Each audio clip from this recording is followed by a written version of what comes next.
The scripture lesson today is from the Gospel according to Mark, chapter 10, verses 46 to 52. They came to Jericho. As Jesus and his disciples and a large crowd were leaving Jericho, Bartimaeus, son of Timaeus, a blind beggar, was sitting by the roadside. When he heard that it was Jesus of Nazareth, he began to shout out and say, "Jesus, son of David, have mercy on me." Many sternly ordered him to be quiet, but he cried out even more loudly, "Son of David, have mercy on me." Jesus still stood still and said, "Call him here." And they called the blind man, saying to him, "Take heart, get up, he's calling you." So throwing off his cloak, he sprang up and came to Jesus. Then Jesus said to him, "What do you want me to do for you?" The blind man said to him, "My teacher, let me see again." Jesus said to him, "Go, your faith has made you well." Immediately he regained his sight and followed him on the way.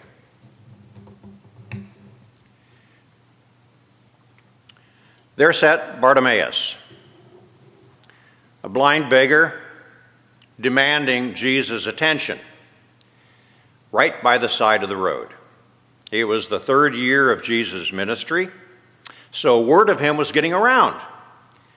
Bartimaeus had heard of the power that flowed from this man, so when he heard that Jesus was passing by, why not shout out, "Yo, Jesus, son of David, have mercy on me." Of course, folks get uncomfortable with others making a scene, shouting through the crowd, demanding attention when everybody else was being more civilized. That's why folks tried to get him to shut up, to pipe down, to play his own humble part as a blind beggar by the side of the road. Seeing him was bad enough. Neither they nor Jesus needed to hear him. But Jesus heard him. What's more, Jesus stopped in his tracks and said, "Bring him here." So everyone turned to Bartimaeus. As he dropped his cloak, sprang up and ran over to Jesus. And Jesus said, "What do you want me to do for you?" And the blind man said, "My teacher, let me see again." Jesus said, "Go, your faith has made you well." Immediately he regained his sight, and then he joined the parade to follow Jesus on the way. Now, I admit I'm going to bend this just a little bit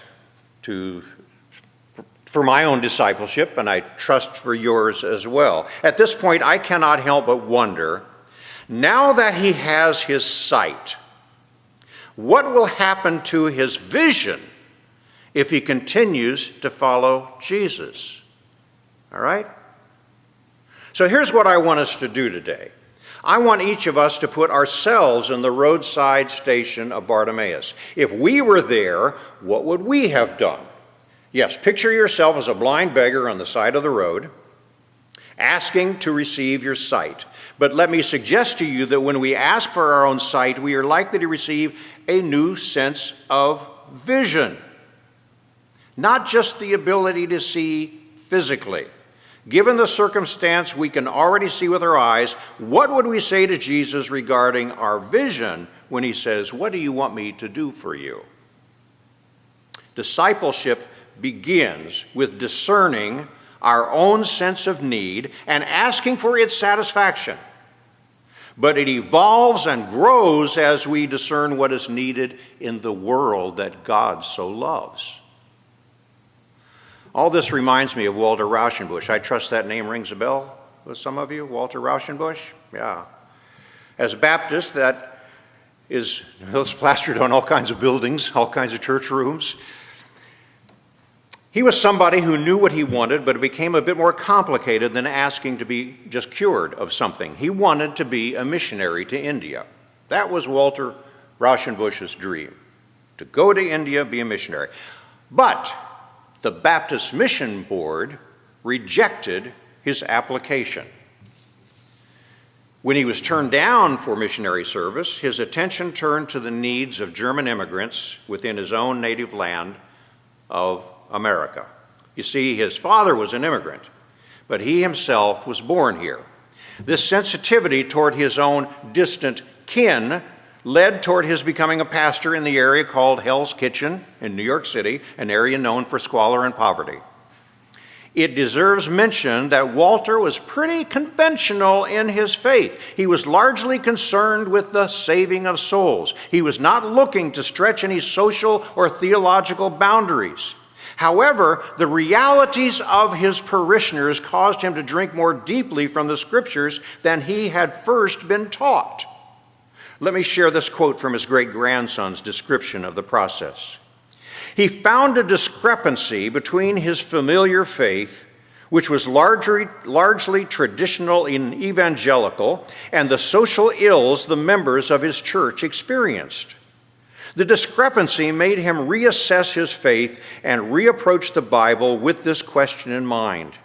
He was receiving resistance from his friends who began to urge him to give up social work and to devote himself to Christian work. He himself writes, "Some of them grieved for me, but I know the work was Christ's work, and I went ahead, although I had to set myself against all that I had previously been taught. I had to go back to the Bible to find out whether I or my friends were right." Rauschenbusch had been rocked by life, and he went to the Bible to translate his experience, and he was amazed to see all that he had missed before. In other words, he asked for what he wanted, but in the process was given the gifts to see more fully than he had ever imagined. Instead of simply saving souls, his work expanded to the mission of making souls whole, which, by the way, roots to the same word of salvation. Sometimes when we ask for sight, what is given is a new sense of vision.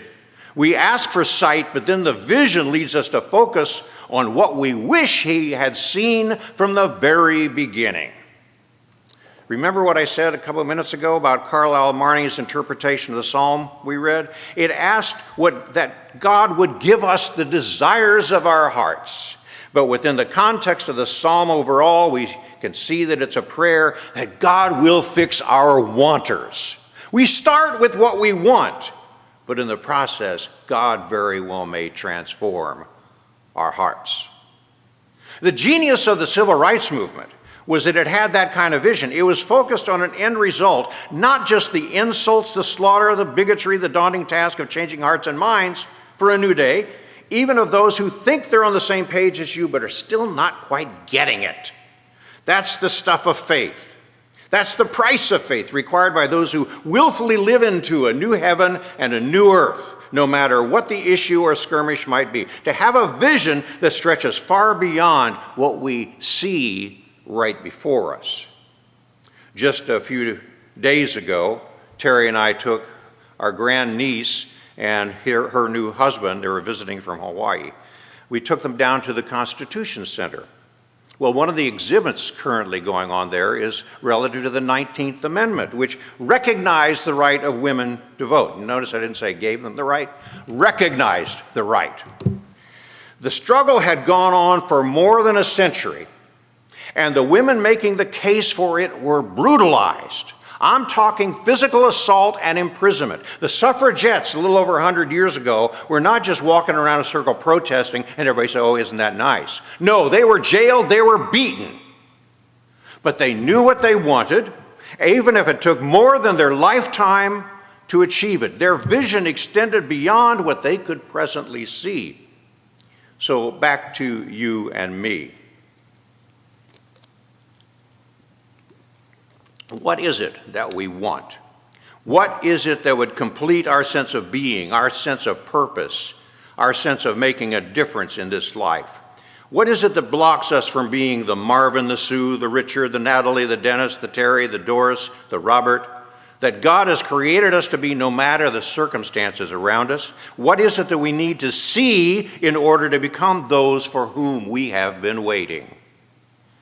If we can name this, then we have something to pray for and with, something to ponder, to study, to live toward, something to nurture within the sanctuary of our own souls, a calling and a presence to celebrate no matter what names or stations may be tossed our way, no matter whether we ourselves ever see its complete fulfillment. What's more, when we ask for what we want, we can also remain malleable as God gives more than that for which we asked. By the way, little sidestep here. A lot of people struggle over the business of the meek inheriting the earth. Does that mean milquetoast? Are we to be milquetoast so we can inherit the earth? Is that what it means? I studied this one time, and the word meek is rooted in the same word as, I know this is disgusting, I'm sorry. It's related to the same word as mucus. And so if you can make yourself to be in the shoes of a 9 or 10-year-old boy, you can just picture the malleability of mucus. You see what I'm doing with my fingers? Yeah, I know, it's disgusting. But it's important to understand. To be meek is to be malleable, not so set in our ways that we cannot be changed. When we are meek before God, then we can be changed. We can go from sight to vision. We can go from set in our ways to liberation. We can go from being in the way to being an instrument of peace. So,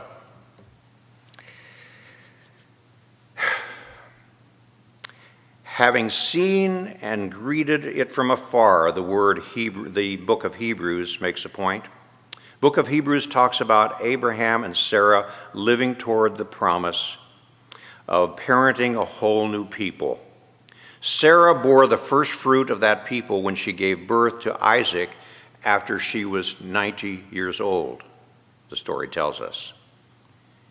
As Hebrews put it, they were as good as dead when they started a peoplehood to live toward the vision, though they themselves would never see its completion. They died in faith, not having received what was promised, but having seen it and greeted it from afar, they lived toward it, and therefore God was not ashamed to be called their God. When we know what we want, we tend to get the soul of it, in time anyway. So whether we're the blind Bartimaeus or the Pharisee who came to Jesus by night or Walter Rauschenbusch, it's important to embrace the soul of that which we want, of that which we're called to be, of that which makes our spirits soar, of that which cannot be crucified or drowned out by any of life's thunder. So picture yourself sitting by the roadside when the Lord of life approaches, as that power of presence stops before you and asks, what is it that you want? What are you going to say? Well, I'll tell you a few things that I want and for which I pray. You can disagree, but that doesn't change the vision that I have embraced upon my receiving it. For 45 years, I've volunteered as on-call clergy for Planned Parenthood. For the past 17 years, I've spent one day a week in the surgical clinic as a volunteer chaplain. Terry's done the same as a counselor. I have personally, one-on-one, met thousands of women having abortions. I am impressed with their navigating the complexity of all this, even when conflicted by the stigmatization of what they're doing, and after wading through shouting manipulative protesters, and still in their words, often with tears in their eyes, I hear them say, I have to do the best thing for me and my family.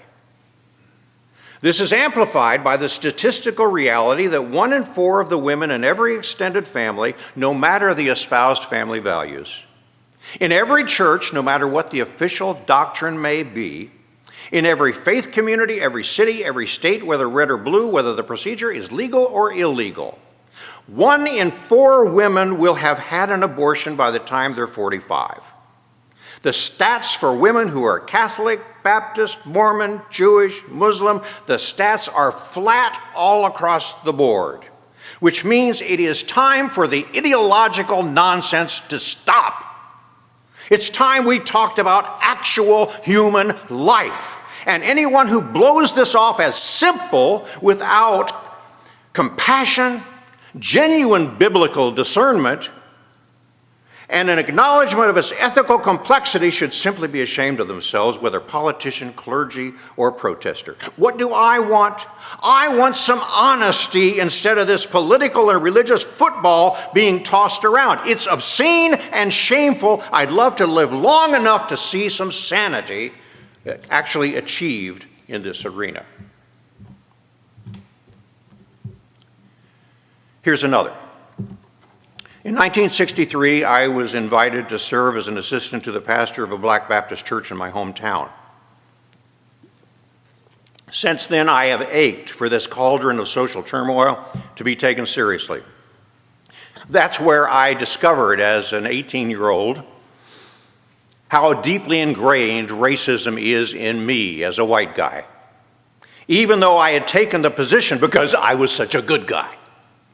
I still remember my own feelings of, they're so lucky to be getting me. Oh, jeez.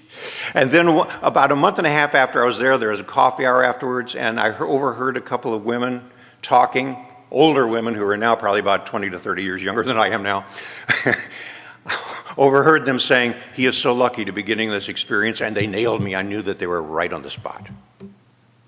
That's where I learned that until we white folks own our own complicity, we're going nowhere fast. There is no comparison between this as a discussion matter from a white privilege point of view and the day-to-day experience of living black, or living Asian, or living Native American, or living as any others who are viewed as non-white. We start by facing the realities of our history and determining to make a positive difference in our societal and personal patterns. It's time to embrace our common humanity. We start by facing these realities, and then even though we're scarred, scared, and confused, the dynamics of digging out from our racist past are overwhelming. We still forge ahead. Having friends or even family members of a different race or culture do not resolve this affront to human dignity. It helps. But even those of us living multicultural lives have some profound work to do.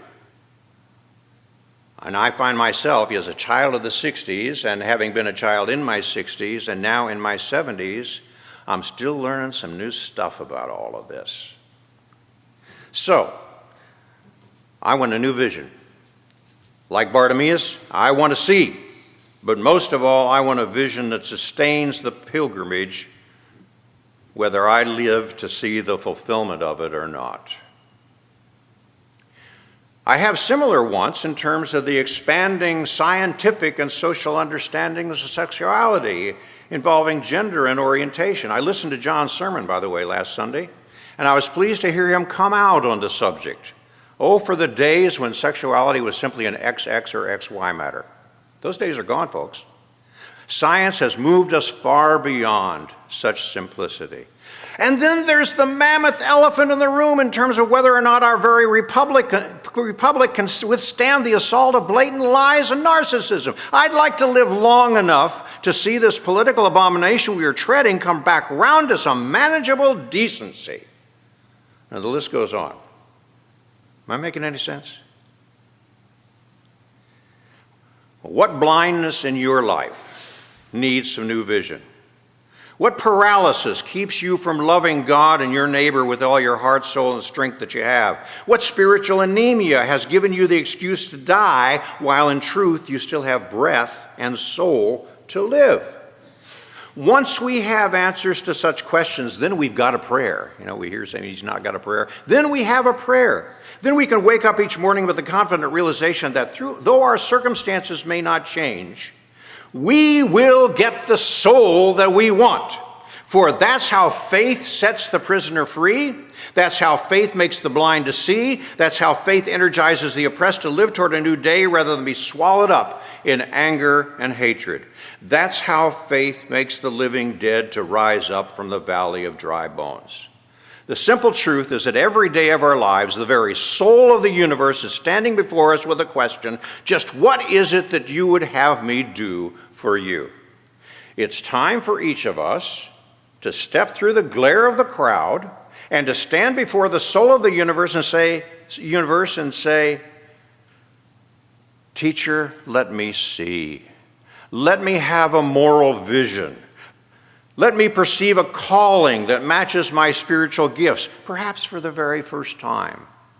And then we may drop our baggage, just like Bartimaeus, and join those who are following Jesus. And then only God knows what we may eventually sense and see, and to which we may dedicate our lives. Amen.